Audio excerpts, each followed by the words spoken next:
এই হচ্ছে AGT live 24/7। This is AGT Live 24/7। তো এখন পর্যন্ত আমরা যে রিপোর্ট আপনাদের জলাইবাড়ি আর শান্তির বাজারের জন্য আমরা কালকে পাঠাচ্ছি। জলাইবাড়িতে 3416 আর শান্তির বাজারে 1000। ফ্লাড এফেক্টেড স্কুলে ক্ষতি বেশিরভাগ ক্ষতি হয়েছে এরকম স্কুল আমরা আইডেন্টিফাই করে কাছে যে রিপোর্ট এসছে 239টা স্কুলে আমাদের রিলিফ ক্যাম্প খোলা হয়েছে এবং সেগুলি জগৎরামপাড়া এসবি স্কুল, সাতচান ব্লকে এবং বনন্তপাড়া এবং যেগুলিতে জল উঠেছে সেগুলিতে প্রচন্ড পরিমাণে পলি পড়েছে, সেগুলি পরিষ্কার করার জন্য। বাকি বিদ্যালয়গুলির অবস্থা বর্তমানে কি হয়েছে এবং পঠন পাঠন কবে থেকে শুরু? এটা এখন আমাদের পর্যালোচনার পর্যায়ে রয়েছে। আগামীকালকেও এমনিতেই বন্ধ, তো সুতরাং আমরা পুরোটা পর্যালোচনা করে যদি সম্ভব হয় আমরা স্কুল খোলার দিকে যাব, সেটা আপনাদের সঠিক সময় আমরা জানিয়ে দেবো। যে সিদ্ধান্ত নেওয়া হবে সেটা জানিয়ে দেবো। আমাদের যেটা প্রথম কাজ যে হলো, যেগুলি ফ্লাড এফেক্টেড হয়েছে সেগুলিকে পরিষ্কার করা, ক্লিনিং করা এবং ডিসইনফেক্টেড করা। কারণ সেখানে এখন যদি বাচ্চারা আমাদের ঢুকায় তাহলে তারা অসুস্থ হতে পারে। সেকেন্ড হলো অনেকগুলি রিলিফ ক্যাম্প, আমি যেটা বলছিলাম আপনাদের প্রায় 240টার মতো রিলিফ ক্যাম্পে আছে, হয়তো অনেকগুলি এই সময়ের মধ্যে বন্ধ হয়েছে, কিন্তু সবগুলি আমাদের পরিষ্কার করতে হবে, পরিষ্কার করে এরপরে বাচ্চাদের ঢুকাতে। সুতরাং আমরা সেই পর্যায়ে আমরা উচ্চ পর্যায়ের এখানে সিদ্ধান্ত নেওয়া হবে যে কিভাবে আমরা স্কুলগুলি খুলব। স্কুলগুলির ক্ষেত্রে শুধুমাত্র গভর্নমেন্ট স্কুল না, সব ধরনের স্কুলই থাকবে।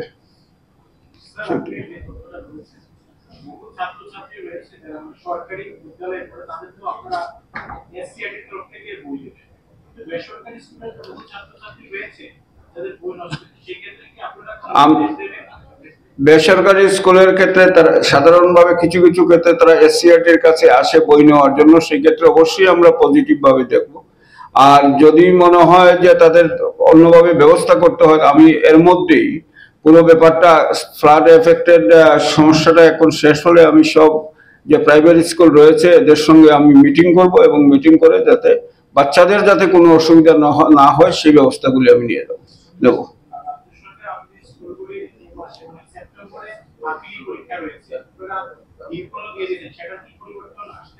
সেটা আমরা পর্যালোচনা করে যদি দরকার হয় অবশ্যই আমরা স্টেপ নেব।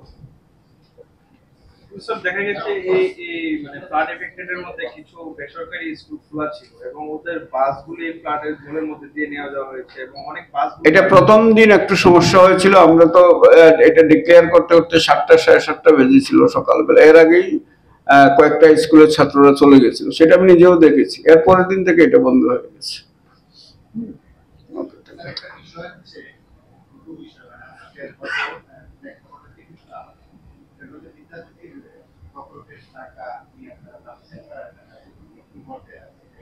এটা পরে আরেকদিন আমি সাংবাদিক সম্মেলন করে পুরোটাই বলবো, জেনারেল সাংবাদিক সম্মেলন করে। আজকে আমরা ফ্লাড নিয়ে এটা নিয়ে আমরা এসেছি, পরে আমি জেনারেল আমাদের রুটিন মাফিক সাংবাদিক সম্মেলন করে পুরো ব্যাপারটা আমরা আপনাদের কাছে তুলে দেবো।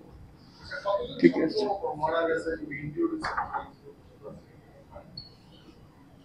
ছাত্র মারা গেছে বা ইনজিউর্ড হয়েছে, একজন ছাত্র, 2জন বা 3জন ইনজিউর্ড হয়েছে। আমার কাছে যে খবর এসছে, মারা গেছে এই খবরটা এই মুহূর্তে আমার কাছে নেই।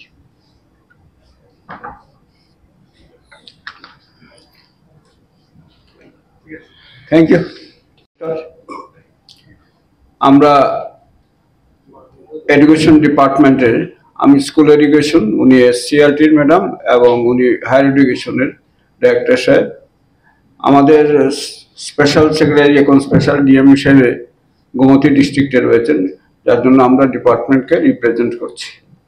আপনারা জানেন আমাদের রাজ্যের সবচেয়ে ভয়াবহ যে ফ্লাডের মধ্যে একটি যে ফ্লাড হয়েছে, সেই ফ্লাডে প্রত্যেকটা ডিপার্টমেন্ট এর বিভিন্ন যারা ফিল্ড লেভেলে কাজ করছেন তারা এবং যে ইনফ্রাস্ট্রাকচার রয়েছে তাদের ক্ষতি হয়েছে।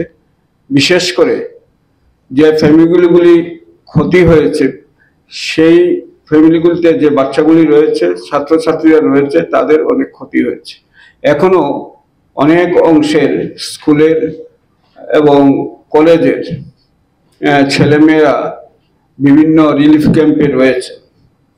তো এখন পর্যন্ত আমরা যে রিপোর্ট আপনাদের কাছে তুলে ধরছি সেটা খুব প্রিলিমিনারি রিপোর্ট, কারণ সব রিপোর্ট আমরা এখনো কালেকশন করা সম্পূর্ণ করতে পারিনি। এখন পর্যন্ত আমরা অমরপুরের বিস্তীর্ণ অঞ্চলে এবং উদয়পুরের বিস্তীর্ণ অঞ্চলে এখন পর্যন্ত ফ্লাড এফেক্টেড পুরোপুরি হওয়াতে সেখানকার খবরটা আমরা সঠিক মতো আনতে পারিনি। তো আমাদের প্রিলিমিনারি রিপোর্ট অনুযায়ী এখন পর্যন্ত আমাদের ইনফ্রাস্ট্রাকচার যেটা নষ্ট হয়েছে সেটা প্রায় এখন পর্যন্ত প্রায় 11 কোটি টাকার মতো আমরা এনেছি, যাও অমরপুর এবং উদয়পুরের বিস্তীর্ণ অঞ্চল আমরা এখনো আনতে পারিনি। এছাড়া বিলোনিয়াতে মানে সাউথ ত্রিপুরাতে দুটো স্কুল ধস পড়ে পুরোপুরি নষ্ট হয়ে গেছে। সেগুলি হলো জগৎরামপাড়া এসবি স্কুল সাতচান ব্লকে এবং Banantapara JB school Bishinagar block south Tripura. ধস পড়ে এই দুটো স্কুল মারাত্মকভাবে এই দুটো স্কুলের ক্ষতি হয়েছে। আমাদের কাছে যে রিপোর্ট এসছে 239টা স্কুলে আমাদের রিলিফ ক্যাম্প খোলা হয়েছে এবং সেগুলি বিভিন্ন সাব ডিভিশনে এবং ব্লকের মধ্যে রয়েছে। সেগুলিতে খালি হলে এখনো অনেকগুলি খালি হয়নি এবং যেগুলিতে জল উঠেছে সেগুলিতে প্রচন্ড পরিমাণে পলি পড়েছে, সেগুলি পরিষ্কার করার জন্য এবং ডিসইনফেকশন করার জন্য আমরা অলরেডি স্কুল ইন্সপেক্টর এবং ডিস্ট্রিক্ট এডুকেশন অফিসারদের বলেছি, ওনারা কাজে লেগেছেন। এছাড়া ফ্লাড এফেক্টেড স্কুলের ক্ষতি বেশিরভাগ ক্ষতি হয়েছে এরকম স্কুল আমরা আইডেন্টিফাই করেছি এখন পর্যন্ত 209টা, যেটার ইনফ্রাস্ট্রাকচার এবং অন্যান্য ক্ষতি হয়েছে। তা আমাদের যেটা সবচেয়ে বড় কনসার্ন হলো ছাত্রছাত্রীদের নিয়ে। সেই ছাত্রছাত্রীদের যে বই নষ্ট হয়েছে এখন পর্যন্ত প্রাথমিক রিপোর্টে আমরা যেটা জানতে পেরেছি প্রায় 12,000-এর উপর ছাত্রছাত্রীদের বই নষ্ট হয়েছে এবং সেই বইগুলি এসসিআরটির মাধ্যমে দেওয়া হবে। আমি এসসিআরটির ম্যাডাম এখানে আছেন, উনি ডাইরেক্টর ম্যাডাম, ওনাকে বলছি যে এই সম্পর্কে ছাত্রছাত্রীর বই দেওয়ার সম্পর্কে উনি বলবেন। উদয়পুরের বিস্তীর্ণ অঞ্চলে এখন পর্যন্ত ফ্লাড এফেক্টেড পুরোপুরি হওয়াতে সেখানকার খবরটা আমরা calamity. In the higher education department, we have taken certain steps during this ongoing disaster. প্রথমত আমরা ইনিশিয়ালি 21 তারিখে আমরা কলেজেস এবং হায়ার এডুকেশন ইনস্টিটিউটস বন্ধ রাখার জন্য আমরা সিদ্ধান্ত নিয়েছিলাম।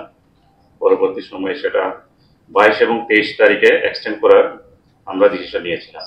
তারপরে as per decision of the government আমরা until it is decided all the institutions will remain closed.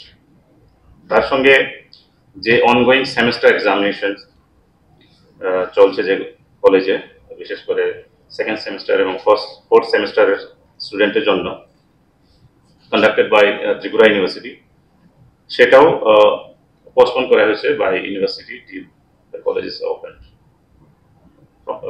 with a request.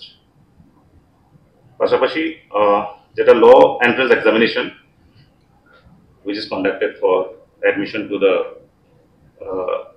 LLB course of government law college, সেটাও যেটা ছিল 21 তারিখে হওয়ার কথা ছিল, সেটাও পোস্টপোন করা হয়েছে এবং new schedule will be announced later on. As far as the damage to the assets of the institutions are concerned, আমাদের ইনিশিয়াল রিপোর্ট অনুসারে বিলোনিয়াতে ঈশ্বরচন্দ্র বিদ্যাসাগর কলেজ, সেখানে around 100 meters boundary wall damage হয়েছে। স্বামী বিবেকানন্দ কলেজ মোহনপুর, এই কলেজের ইন্টারনাল যেগুলো রোড রয়েছে partially damage হয়েছে। তারপরে কিছু লাইব্রেরিজ, পাবলিক লাইব্রেরিজ যেটা হায়ার এডুকেশনের কন্ট্রোলে রয়েছে, সেখানে এক দুটো জায়গাতে বই এবং ফার্নিচার ড্যামেজ হয়েছে, বিশেষ করে বগাফা পাবলিক লাইব্রেরি শান্তির বাজারে এবং সাউথ ডিস্ট্রিক্ট পাবলিক লাইব্রেরি বিলোনিয়াতে, সেখানে around in total 7 to 8,000 books damage হয়েছে, সেটার প্রিলিমিনারি রিপোর্ট আমরা পেয়েছি। এই ডিজাস্টারে হায়ার এডুকেশন ডিপার্টমেন্ট থেকে ফ্যাকাল্টি, নন ফ্যাকাল্টি, বিভিন্ন ক্যাটাগরির স্টাফ যারা রয়েছে এবং এনএসএস ভলান্টিয়ার্স, এনসিসি ক্যাডেটস, তারা বিশেষ করে খুবই অ্যাপ্রিসিয়েবল ভূমিকা নিয়েছে for providing relief to the affected people on their own as well as in helping the civil administration. দুটো কলেজে রিলিফ ক্যাম্প খোলা হয়েছিল, ধর্মনগর কলেজে এবং পলাশের কলেজে। সেটার ডিটেলস হয়তো আপনারা রেভিনিউ ডিপার্টমেন্টের প্রেস ব্রিফিং আপনারা পেয়ে যাবেন। এই হলো মোটামুটি হায়ার ডিপার্টমেন্টের, হায়ার এডুকেশন ডিপার্টমেন্টের আমাদের যে প্রিলিমিনারি রিপোর্ট আমরা যা পেয়েছি ডিউরিং দিস ডিজাস্টার। কবে নাগাদ বিশ্ববিদ্যালয় বা কলেজগুলো খোলা হতে পারে সেটা গভর্নমেন্ট উইল ডিসাইড, এখন ডিপার্টমেন্টের বিষয় নয় ব্যাপারটা। Government will decide as and when যে প্রবলেম চলছে সেটা যখন ইমপ্রুভ হবে এবং কলেজগুলো শুরু করার মতো পরিস্থিতি যখন হবে তখন গভর্নমেন্ট ডিসাইড করলে পরে আমরা ডিক্লেয়ার করে দেব। এগুলো কি বেসরকারি কলেজের ক্ষেত্রে including all colleges.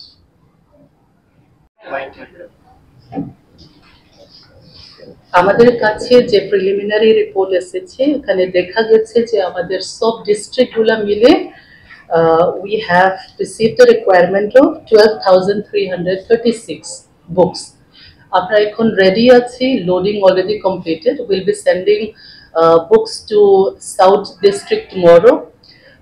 সাউথ ডিস্ট্রিক্টে যে জলাইবাড়ি আর শান্তির বাজারের জন্য আমরা কালকে পাঠাচ্ছি। জলাইবাড়িতে 3,416 আর শান্তির বাজারে 1,125। বাকিগুলোতে আমরা যেভাবে রিকোয়ারমেন্টটা পাবো সেভাবে আমরা তৈরি করে আমরা পাঠাবো।